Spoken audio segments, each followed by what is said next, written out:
What I'm going to take you through today is more of a context around how we attract talent in our channel. And for ourselves, given we have a channel model, we have to have a convincing story and also a lot of value attributed to why partners and individuals at those channel companies should certify, train, develop, and invest significantly in terms of building their skills from Microsoft. Is this the clicker here? Yeah. There we go. So I think before I do that, I think there's a core thing about the mission of Microsoft, because the mission and the brand is one of the key things that we use in terms of attracting talent and attracting companies to invest in Microsoft. The mission, hopefully you would have seen it, and I think more so the brand you would see around Microsoft and the change Satya Nadella has driven in the company is really helping us in terms of our mission, in terms of A, attracting companies, but B, also convincing and working with those companies to really transform their business models to align to the worldwide view of where we believe the market's going. In terms of our worldwide view, hopefully you would identify with it as we are a mobile-first, cloud-first type of business, and that really does relate to how we attract talent, but also how do we get companies to invest in that talent development, which is a key part of our investments about how we build our channels. When we think about Microsoft as a company, we are a channel company. So while we have a significant investment in inside sales here in Ireland, which is fantastic for Ireland, but also for Microsoft in terms of driving sales efficiency, we do have significant investments in direct sales across every country in the world. But when we think about where do we transact, where do we fulfill, implement, deploy, do customized application development, that's all done through the channel. And all of our transactions, 95% of all of the transactions for Microsoft are fulfilled through channel partners. And so when we think about how we lead, we enable with direct sales, but we still lead the end customer engagements with partners. Be that we help priming or we help deploying and implementing and servicing those customers. And so Satya Nadella consistently leads with we are a channel-led company. And so that belief is fantastic for myself and for the teams that we work with in terms of driving channel, because channel is one of those core moments. When we think about how we attract people to invest in talent development, we always have to go back to the trends and the growth and technology trends about why we get people to invest. You should identify with most of these the use of mobile, data usage, cloud proliferation, which Microsoft would propose we're the leading entity within this, along with our competitors with AWS and Google. Internet of Things and security are becoming very prevalent in the world of technology, mobile devices. How do you enable your employees to be remote, to work-life balance? All of those factors play into the technology growths and the technology consumption trends that we're seeing in the market. When we think about talent development and talent acquisition, because our partners are the ones fulfilling and enabling and transacting those services, we need them to develop those skills as well as ourselves. When we think about organizations today, ourselves included, one of the biggest challenges we have isn't about people, it's about the skill shortage. And I'm sure all of you can identify with that, be it within inside sales or direct sales or channel. We have exactly the same challenge when we think of from a channel point of view. They don't have the same P&Ls as a lot of the multinationals do, and so they need a lot of support from ourselves to think about strategically how do they invest in those skills, how do they recruit, retain, and consistently develop those people in a way that's amenable with their P&L. And so cash flow is a big consideration for them, but also how do they drive meaningful growth. And the conflict we see with our channel partners is they want to do the best thing and the quickest thing in the shortest amount of time possible that drives gross profit, so with the least amount of risk. Whereas making these investments in people due to churn and other factors is a high risk investment, but one that they need to do. And so I think you can read the statistics yourself. Our companies are facing the same challenges we as multinationals are facing as well, but on a more micro level. And so when we think about attracting and developing talent in the channel, there's 4 core tenets I really think about. How do we engage and attract people to Microsoft? Ultimately, when we think about talent, we think about sales capability and delivery capability or technical skills. To just give you an idea, to invest in technical skills to get certified in Microsoft can take 8 weeks. It means somebody can be out of the business for 4 weeks, and it also costs them $4,000. So it's a significant investment before we get people to do that.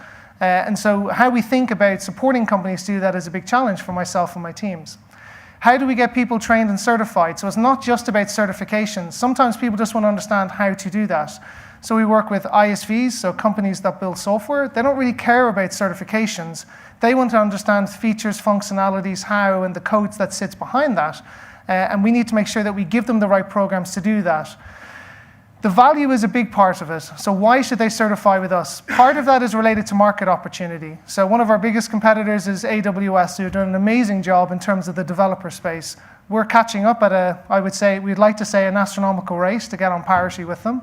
But they've done an amazing job in terms of developing and enabling the developer ecosystem. And that's something where we lost a little bit of muscle on in the past, and it's where we're heavily investing now.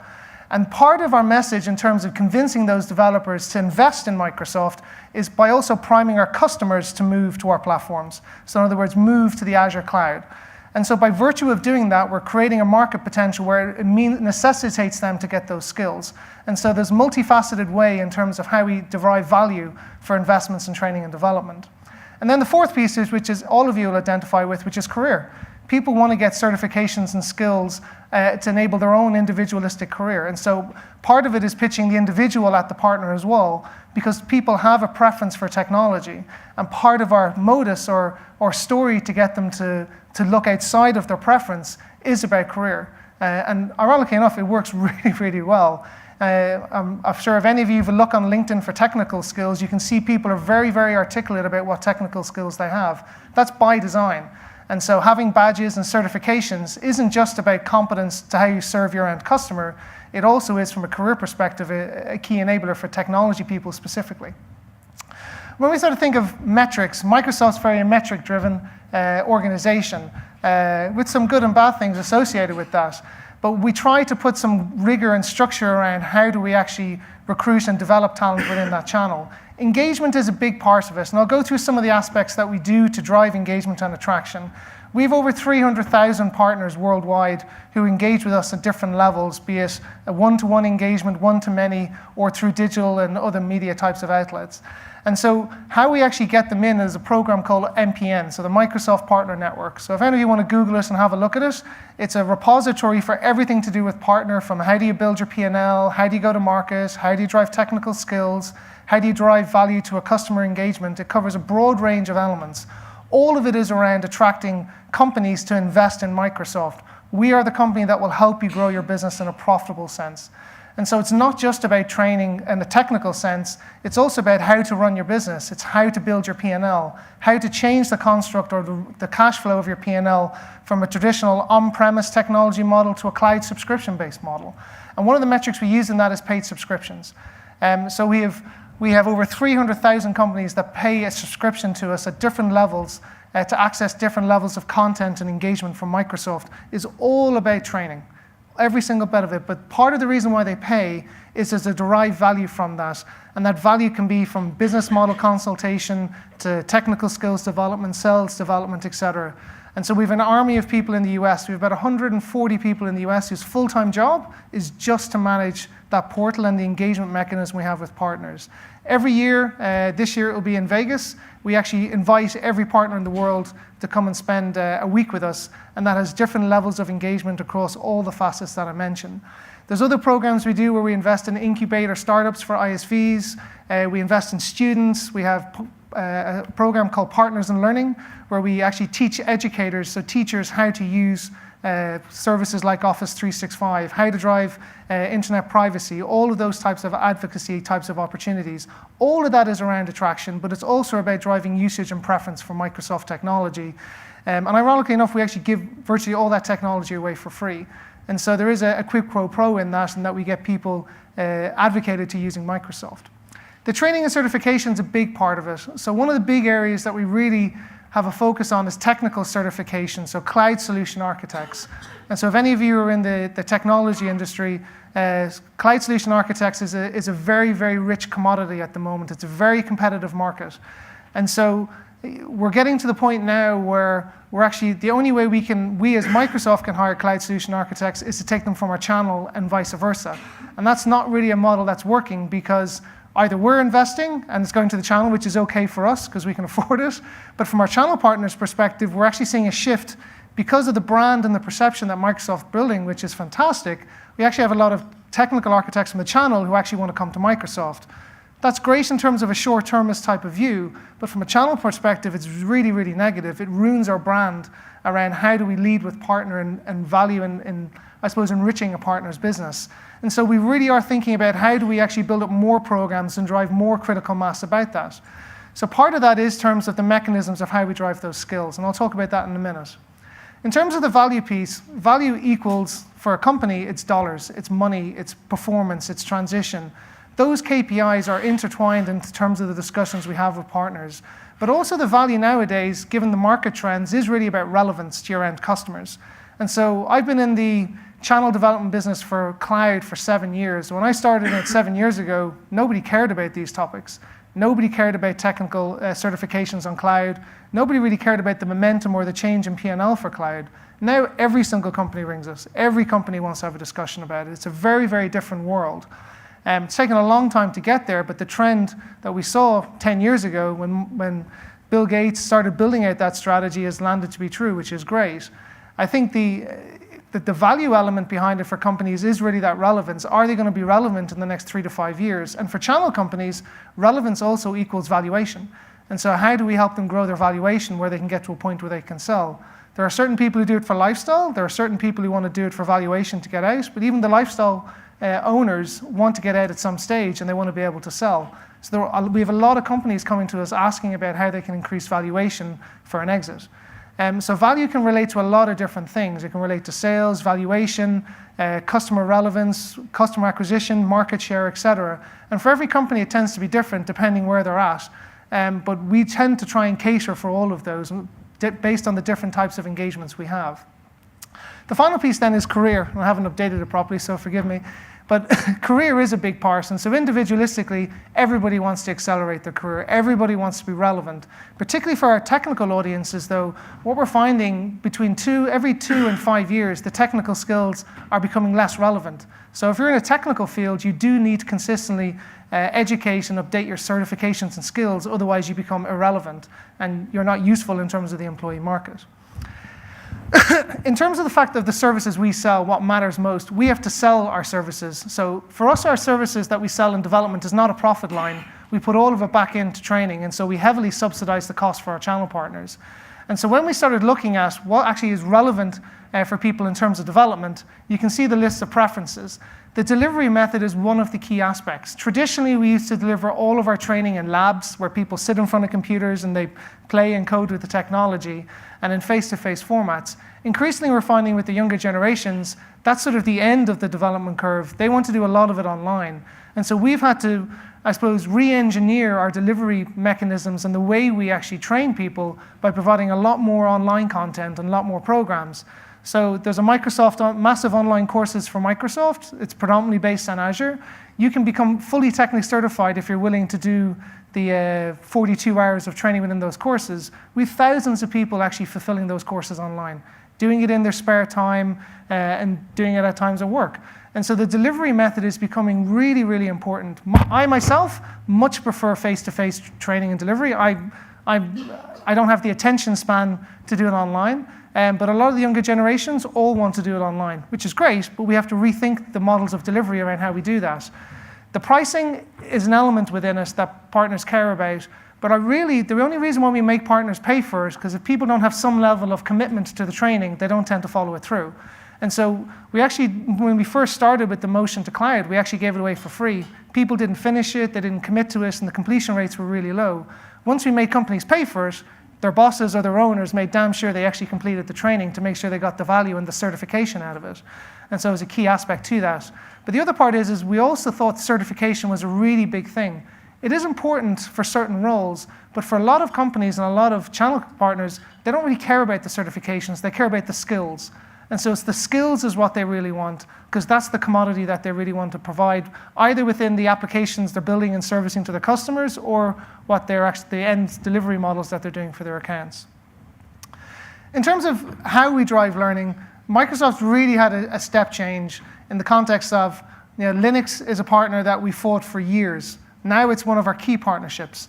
we don't have a competitive situation with Linux in that sense, in that we actually partner with them now heavily in terms of driving our Azure motion around how do we actually virtualize or bring their services into the cloud. And so they're actually a key partner for us. But now in terms of our content, we don't just write for Microsoft. We write for all of the competitors that we partner with, and we write with the context of how Microsoft works in cooperation with our competitors. That's a very big step change for Microsoft over the last 3 years, which has really opened up a big avenue and an opportunity for us, not just from a market perspective, but also from a channel point of view.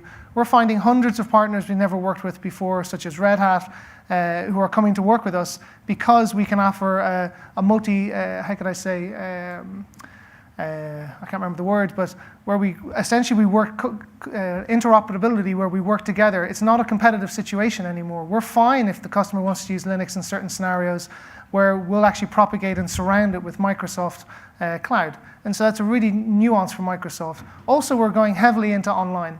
So we're spending a significant amount of time, money, and resources in terms of building our online properties. We actually now do a lot of digital campaigns through targeted messaging or through LinkedIn or different media assets around how do we actually engage the technical audience? How do we get them engaged in Microsoft? How do we make it attractive for them? How do we get them start certifications?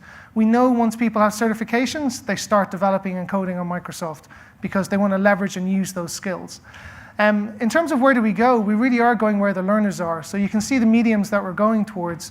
We still do work heavily with channel partners. So we actually do have companies that are certified to train all of the different respective skills that Microsoft wants to purvey, and that's a business model for them. So we still use those models, but we use a lot of other different entry points in terms of engagement with developers and with the technical audiences at the companies that we partner with and with our competitor companies as well. In terms of our prioritization, the only message we really talk about is cloud or the hybrid cloud, depending on the audience that we speak to. But I think that the change in our focal point from training has really gone 180. If you go back 20 years, the only thing Microsoft did was technical and development and training and readiness with the channel. Then we became a very revenue-oriented company from an end customer point of view. And now with our recent reorganization that we had 4 months ago, we actually have created a specific business called the One Commercial Partner business, where we've consolidated all channel engines into one core business. And so our message to partner is singular, it's one message, whereas before we would have had 4 or 5. But also the focal point on technical skills has been ramped up by probably a factor of about 300%. So if you think of our own technical teams that we service our channel, we've increased the size of those threefold. And the spending has gone 3 to 5-fold increase in terms of investment. So we're talking multiple millions just in my own region alone to develop those skills. This is just one cool example that I have from Norway. We actually work with a learning partner in Norway, and they actually have partnerships with all the universities. And one of the core issues we have in the Nordics is we have a very big gap in terms of technical skills. And so with this program, this channel partner worked with the universities and all of our key channel partners within Norway and said, you need the skills, we can recruit them for you from university. So essentially they've created a feeder program for all the technical courses at universities where they'll actually take the university grads, train them for 8 weeks on all the required technical skills, get them certified, and the partners will actually commit to give them a job when they leave university. The program's been in operation for 10 years, and it keeps growing and growing. You can see some of the results in 2017. There was 900 applicants, and 43 candidates were placed in jobs. We're seeing more and more of a proliferation of this, and essentially all we're doing is making the connections between the two respective groups, so we're facilitating it. The thing is that we have a partner who commoditizes on training, and we have a partner who actually derives value from paying for those types of services. So again, it's the perfect motion for us. And so it's just a really, really interesting example in that this is a channel partner of ours, but they're actually making money by helping us fix a gap, and our channel partners resolve a gap on the technical skills as well. So in closing, there's really 4 core elements we think about: engagement and attraction. How do we actually engage with that audience, but also the programs we have. The advocacy element and the engagement part is a big, big, big part of us because we're essentially trying to attract people who haven't developed on Microsoft before. So your AWS, your Linux, your Red Hat developers, that audience we're really trying to attract. It's not just about the incumbent base. We have a massive base, but it's also about attracting new skills because by virtue of those new skills developing on Microsoft, they will pull through technologies and customers we've never seen before. The training and certification is an important piece. Having multiple engagement models to drive that and allow people to consume at their pace, be it face-to-face and/or online, and they can do it in their own time. That's a big requirement for a lot of the younger generations. They'll do it sporadically over time and get those certifications. The value piece is a big part from a channel point of view. As owners and as managing directors of businesses, they're not going to get people trained and certified unless there's a clear value behind that. And now we see a massive push from our companies that we partner with who want to get certified. And so we need to make sure that we can enable them to do that through many different engagement models. And then career is a big part. So I'm sure you've heard all the way through today, ultimately everybody and every individual wants to better themselves, not just to be better in their current role, but also to the betterment of their career and their families. And so that is a big message I constantly talk about when we meet owners and companies, and particularly technical audiences. The career aspect and the individuality of what's in it for me is still always a big prevalent part for people. And so creating a market opportunity for them to advance their careers and or move to other companies, move within Microsoft, or progress from a technical competency point of view is something that they really want to aspire to. So we aim to provide it. So I'm available for questions afterwards if you have any questions. Thank you.